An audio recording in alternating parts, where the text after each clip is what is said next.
On today's World Insight, visa-free entry to China for citizens of 4 more European countries, now a total of 11 European nations, in effect starting last week. What does the new policy mean for Sino-European exchanges, and what draws many Europeans to visit China?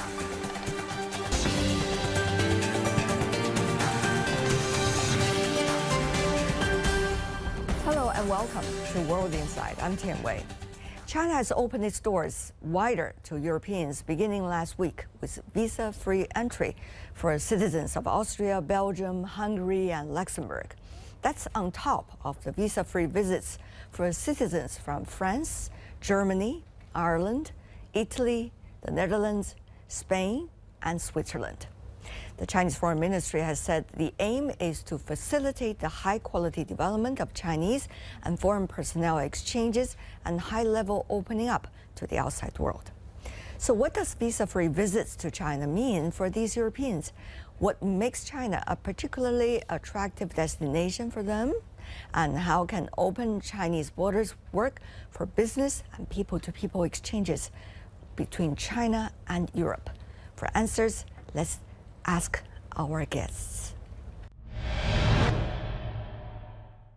For more on China visa-free policy, joining us in Vienna, Anis Bajurak-Tarovich, professor and chairperson with the International Law and Global Political Studies.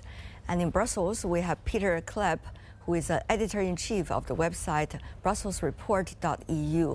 In Beijing, Li Yong, chief researcher at DNC think tank. Thank you so much, gentlemen, for joining us. It's certainly great news to have the visa-free policy. Of course, the 3 years of pandemic has interrupted the sufficient communication between China and many European countries.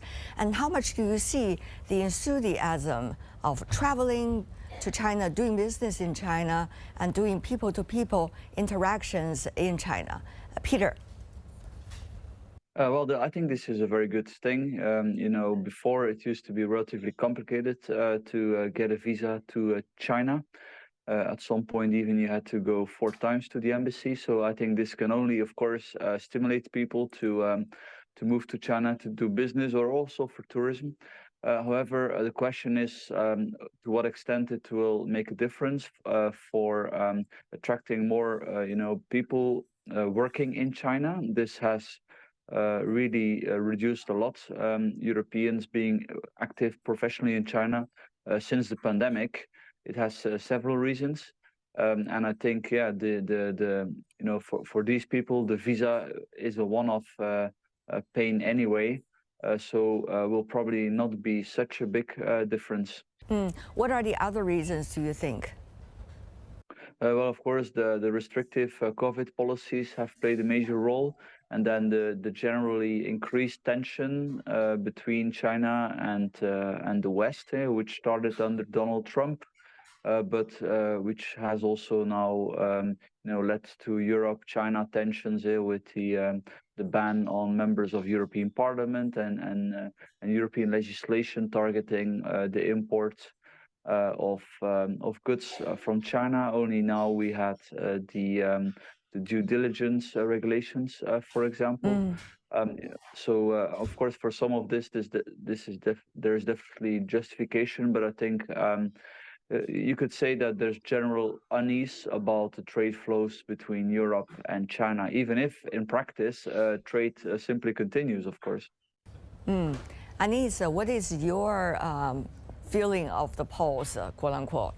And any sort of visa liberalization is always good news. It relaxes tensions because, of course, visa has been invented, as a part of the sovereign right of the states to control who comes into the country, who leaves the country. But over the period, it was also perceived and seen as a hostile move. If you have a very low level of political exchanges, or if you disagree with certain country, then you impose stricter visas. So any visa liberalization in that sense would be seen as a politically, economically, culturally good move. And I would emphasize especially because we always concentrated so much on trade. I think that the scientists should be traveling if not visa free, then at least with some sort of a visa notification on arrival or whatever, a very light ways of visa regime. Also, Yeah. students, so people who are basically how shall we say, the agents of the cultural exchanges, because trade would always find a way. The goods and the trade people will always find a way. And as we say, the one birdie does not make a spring. You need a little bit more birdies to get a spring. So I think the visa liberalization should go into that direction, and not only between the EU and China, in which I didn't see much of the hostilities from the Chinese side. I saw it for still unexplained reasons, more coming from the West.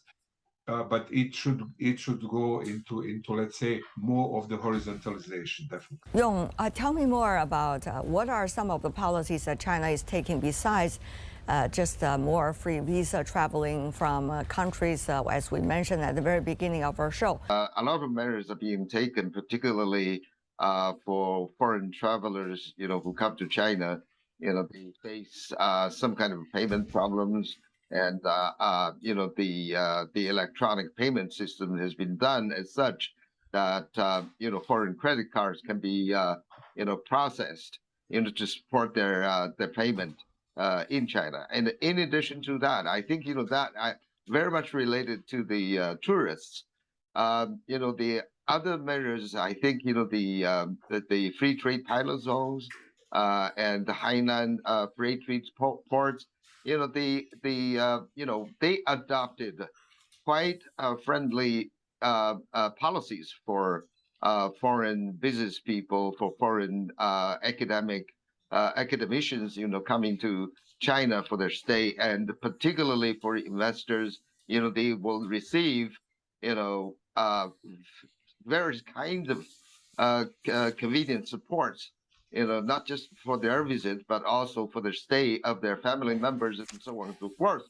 But regard to this visa-free policy, but I think we need to understand the perspectives, regardless of the political, issues that we face. But if we look at the trade and investment side, we see quite promising trend. Even though we face, various kind of problems. Yeah. Take France, for example. Their investment last year increased by nearly 90%. Holland, for example, increased by about 34. These are the examples of the need to relax the visa regime as such that business people can from Europe can come to China, because of the Chinese investment increase which has been increasing in Europe. That will also facilitate the employees of Chinese invested companies to come back and forth. But of course, there's a lot of details. Devils are in the details. I really wonder, Peter and Anis, have your friends or colleagues, people you know, have tried the latest policy? Is it as convenient as it claimed? Well, it's very recent, of course, so I haven't heard of people trying it, but I'm sure people will, because after the initial decrease of people from China, I think we will see some revert to reality. Actually, before the pandemic, many people were traveling to China. I did see, I think, on social media, some people who were planning trips to China purely for tourism.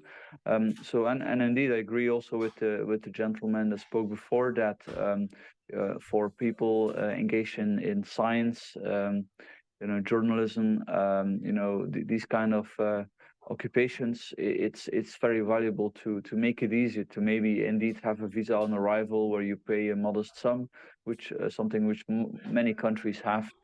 I do think fundamentally this is a very welcome development. and I hope it may lead to better understanding and also avoiding of the trade wars that would of course be bad and devastating for both sides. Anis, your thoughts? I mean, what I can say for this part of Europe, for the German-speaking world, Austria, Switzerland, Germany, also Italy, Slovenia, Croatia, the countries around. China used to be always a popular destination for tourism, for studying less, and I think, the Chinese should promote this idea. It's pretty novel for many people who wants to travel for business or studying or as a colleague from Brussels mentioned also for journalists, so the visa-free or visa-relaxed regime always pays off easily and nicely. So I think it should be a little bit more advertised. I think people are prepared when they travel to, for example, China or Russia, that it would be a tedious process and luckily, I was born in Yugoslavia, so with the China it was never a problem, and it was a visa which was free visa, but still was visa. So there was always smooth regime. But for the Western countries, for people traveling from the Western countries, it was a little bit tedious. And I think with a little bit of advertisement and also mouth to mouth, let's say advertisement. The benefits would come very easily and very soon. So I think the right move, and especially during the talks, because within EU, as you know, not all member states are in the Schengen zone. We have Switzerland and Norway and Iceland who are in the Schengen zone that are EFTA countries, not EU countries. But on the other side, Bulgaria and Romania, and Austrian government is very reluctant to grant them access. So the visa issue is political, is cultural. It has a deeper roots, and especially since the history of Europe is history of small hysteric nations, and we always have reaction on otherness. So we need an extra mile in thinking and contemplating, to grant things. It's not getting that easily. So visa is also an instrument to protect yourself. So working with the Europeans is not that easy. As I said, history of Europe is history of small hysteric nations that are very sensitive on otherness of any type. I think this is really definitely an interesting and good start, and that has led to, I think, hopefully positive interactions between the governments. For example, China's voluntary relaxation of the visa control has led to some other countries or the corresponding countries to really think about similar measures. For example, France started with the relaxation of student visa. And of course, there are other type of progress that will require, for example, such kind of visa exemption policy. For example, China and Switzerland are discussing about the upgrading of the FTA, and that will require a lot of discussions, travels, and meetings, and so on and so forth. So I believe, this is going to lead deeper and more productive, constructive interactions between governments.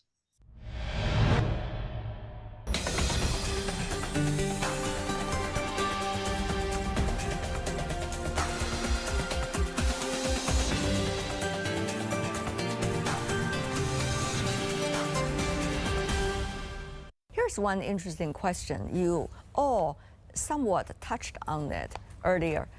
That is the visa-free travel policy coming from China toward some of the European countries are mainly looking at investment and trade? Are other aspects of interactions between the two sides or multiple sides also as highly appreciated as investment and trade? Mr. Li, in your answer, you talk a lot about trade. Of course, that's fair because you're a trade expert. But to you, even, are they equally important, or money is the thing? I think it is really important. Take Ireland, for example. China is their fifth largest export market, and it has been growing. And this policy will allow smaller business people, to travel to China, to talk to their counterparts, to study the market, to establish some sort of visitor relations. This is just an example. And there are also some other exchanges, like on some of the frontier technologies, even the green, for example, the import and export of some of the high tech products, and particularly green products.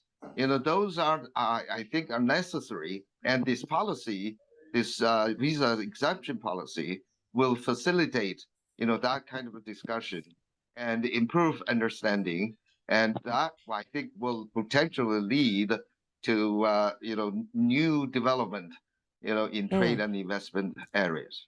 Right. Peter, what do you think? How much is trade and investment should be appreciated vis-a-vis other aspects of interactions?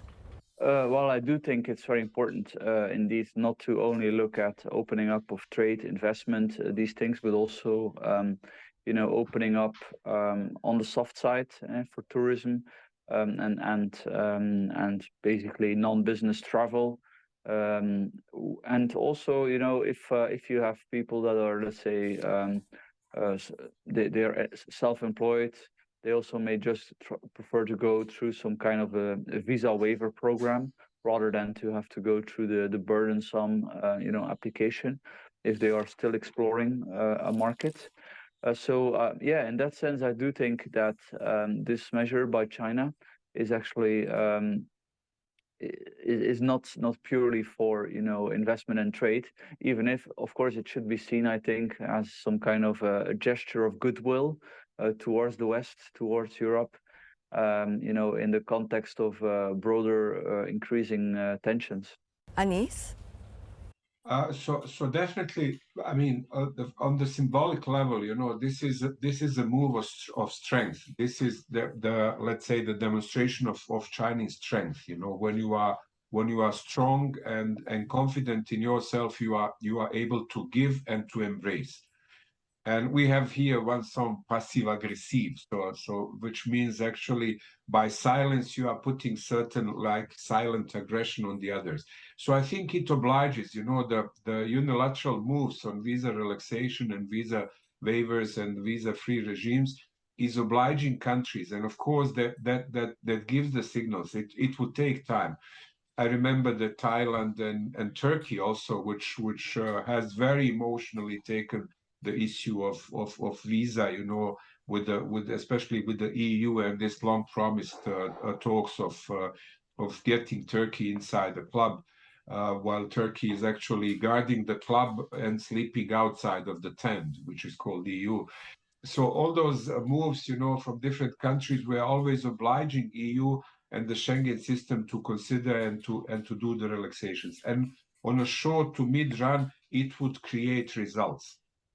Visa can also be as an instrument, but it could be easier done. Now, in the times of electronics, you can just go once to embassy, or even not at all. You can get visa on arrival. There are different ways how you can soften measures. And as I said, it's not only vertically, for the CEOs of the companies to promote the trade, or for the diplomats or people, that usually get visa-free or visa that would anyway travel by the letter of Vienna Convention of 61. They would, if you are a diplomat, you would travel. You would, unless you are at the war with the country, you would enter this country sooner or later. But for the others, as I said, horizontalization would also give a lot of benefits on the longer run. Of course, it's an instrument of trade, but look, between France and Germany after the Second World War, when they said, okay, in the last 150 years, we fought so many wars. So what shall we do, to move on to some sort of tranquilizing and future Europe, which would then turn to be an EU later. So one of the main instruments was a massive horizontalization of exchanges. And this is the philosophy or the history of Schengen. Like this borderless region of EU was actually a peace project. It was a project of peace.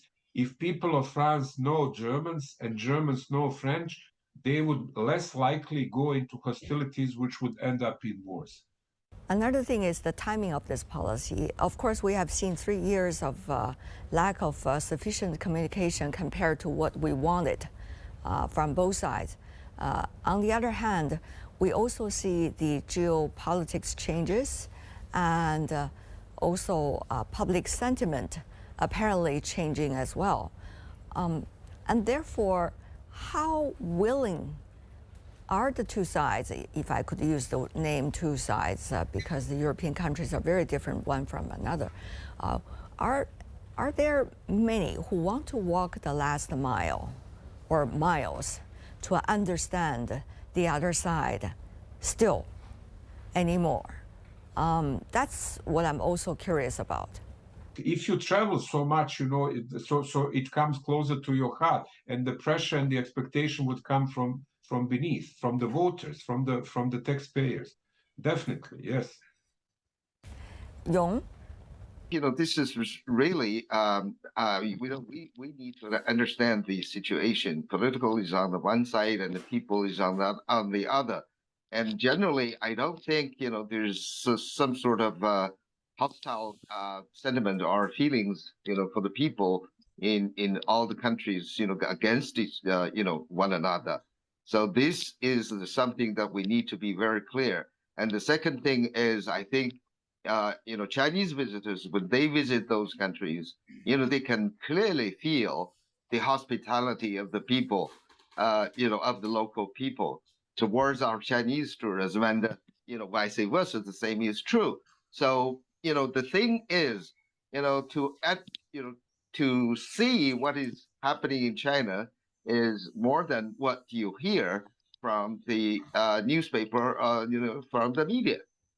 Is the logic that you just mentioned work for both sides? Yes, definitely. And as you can see, there are some sort of some reports, including the Chinese, journalists. They are active in almost all those countries. They do street interviews, and most of the people responded with, strong interest, in coming to China and to see what is happening and how the development is. And, that I think is the motivation for those people to come and understand China more.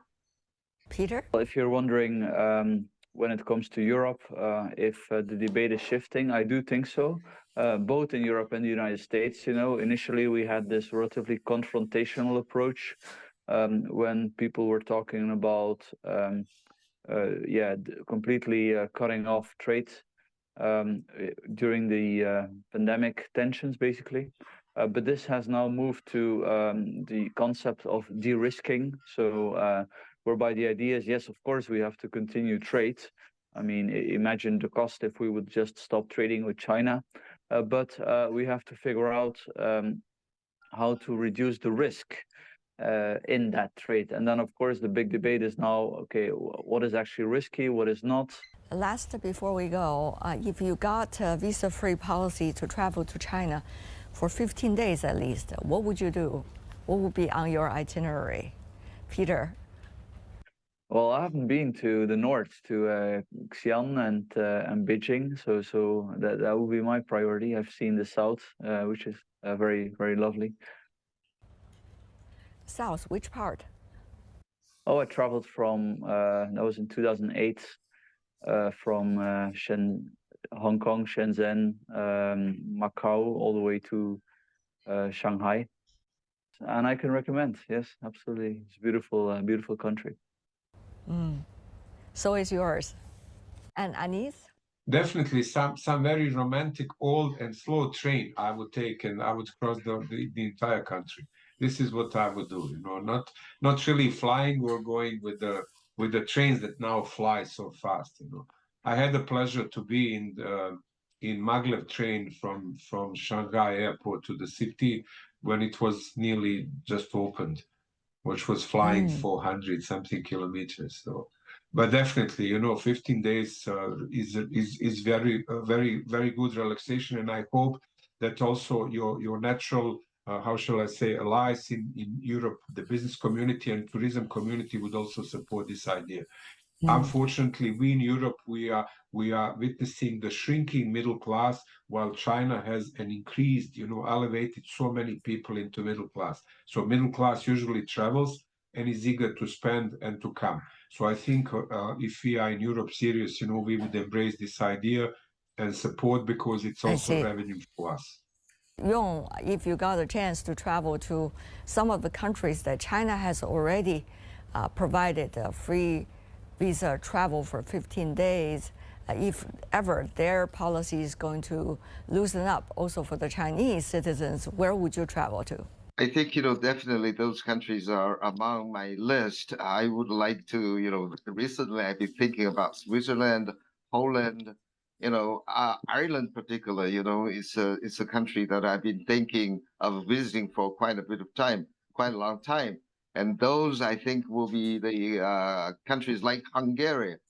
I really wanted to understand the beauty of European culture and want to experience their hospitality, towards our Chinese visitors. I also want to carry a message of friendship and peace. So you guys let me know when you are having your exact traveling plan, whether it is to Beijing or to the other sides of Europe. Thank you so much. And that's all the time we have for today. If you'd like to know more, search World Insight to check out our YouTube channel. Follow us on X and Facebook. I'm Tian Wei on behalf of the team. Thanks for being with us. Bye for now. I hope to see you in Beijing.